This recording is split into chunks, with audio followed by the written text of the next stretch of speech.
কোথায় গেল আমাদের দেশের নেতাকর্মী?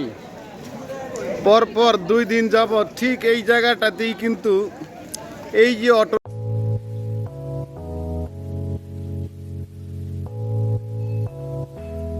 রিক্সাটি যাচ্ছে, এরকম রিক্সাগুলো অ্যাক্সিডেন্ট হয়ে পড়ে যাচ্ছে।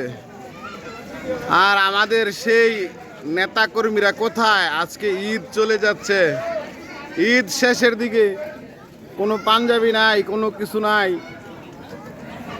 কোনো উপহার নাই, ঈদের বকশিস নাই। অথচ আগে এই সময়টাতে আসলে দেখতাম রাস্তাতে ইট বালি খুয়া অনেকেই ফালানোর চেষ্টা করত। আজকে পরপর 2 দিন যাবৎ এই জায়গাটিতে অটোরিকশা এমনভাবে পড়ে যাচ্ছে, মানুষ মারাত্মকভাবে আহত হচ্ছে, কিন্তু দেখার জন্য কেউ নেই।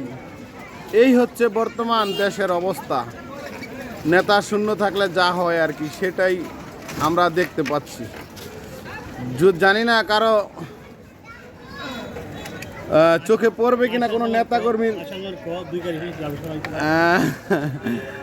কোনো নেতাকর্মীর চোখে পড়বে কিনা।